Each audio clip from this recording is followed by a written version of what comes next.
So, about 4 years ago, I became a mom, and when my partner and I were pregnant and expecting the baby, we didn't want to know the sex of the baby, so we asked the doctors not to tell us, and we told our friends and family that it would be a surprise.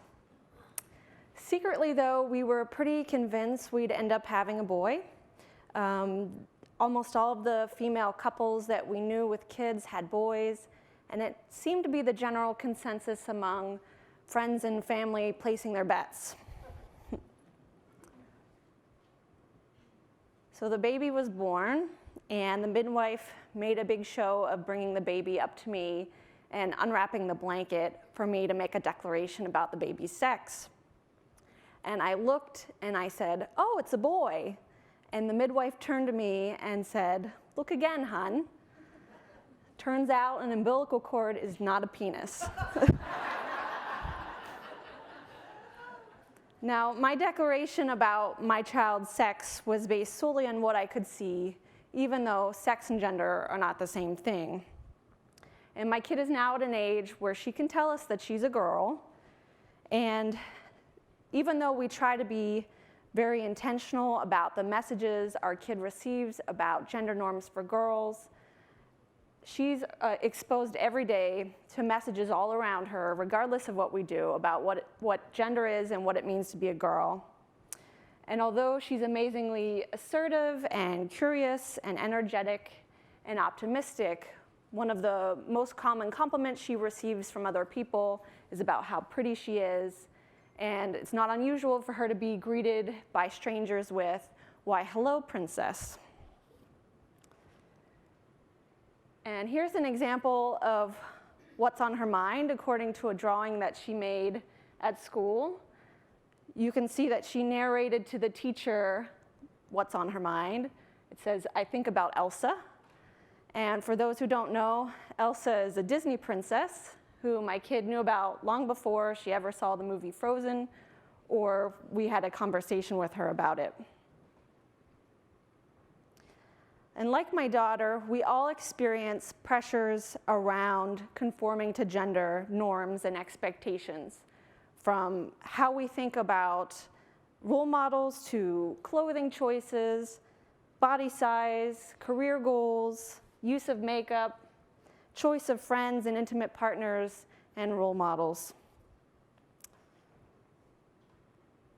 Men in particular have very little space in their gender box to show vulnerability, tenderness, and gender creativity. All of us, though, are subjected to constant monitoring and judging around gender, both from ourselves and from the people around us. It's that voice inside that might say, "I need to wear high heels to be taken seriously as a professional woman," or "he's such a sissy," or "girls need to look pretty to get attention," or "men who are kind are weak."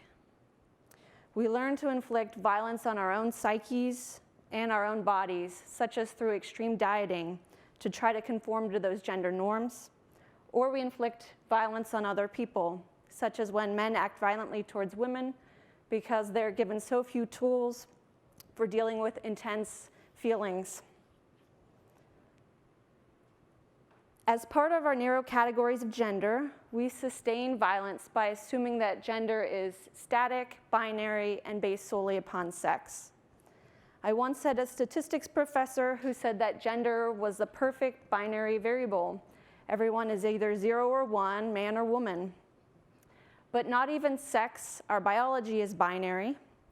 Some people have a mixture of chromosomes or body parts that do not neatly fit into the categories of male or female.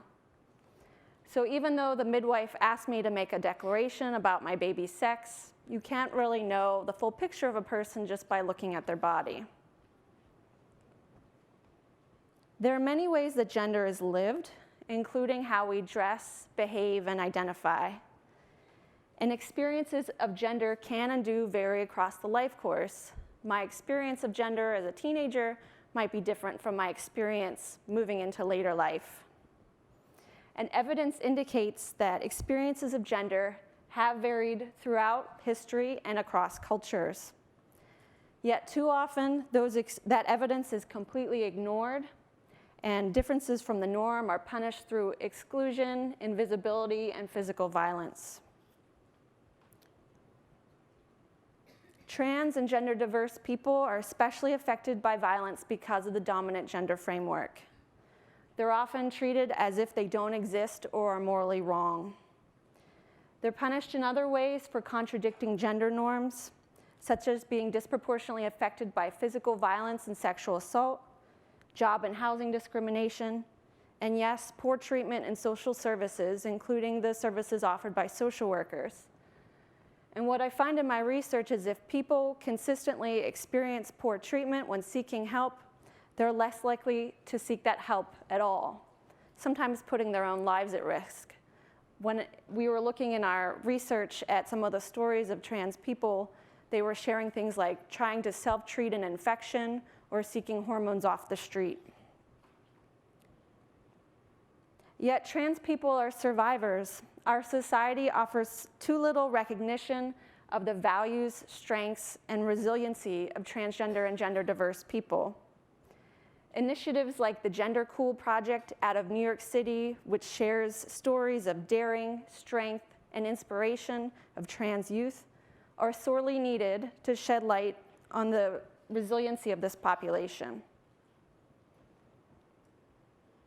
We can reimagine the ways that we live gender, and we can do so in a way that centers flexibility, adaptability, openness, creativity, expansiveness, and multidimensionality.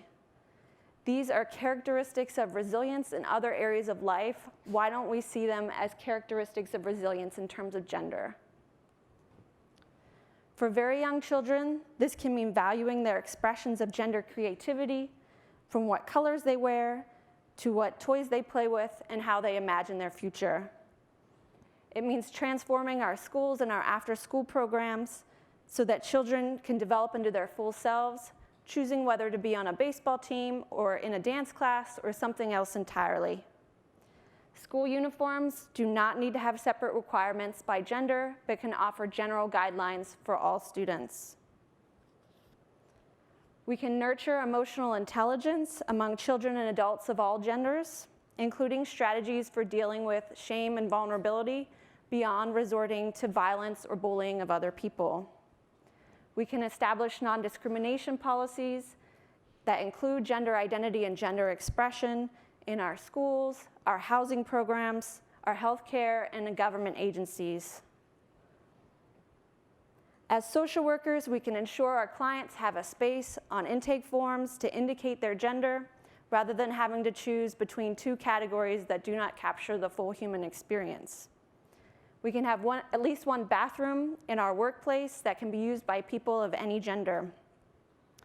Administrators can incentivize trainings for their employees to better offer gender-affirming and culturally responsive care to clients of any gender. Recently, my daughter had one of her dolls all dressed up, and she showed it to me, and she asked me, "Do you think she's pretty?" And I turned it back to her, and I asked her what she thought, and she said, "Yes, but I think she can be cool too, right?" I hope we all can begin to see the greater possibilities for gender and celebrate how cool it can be to create a more gender-resilient future. Thank you.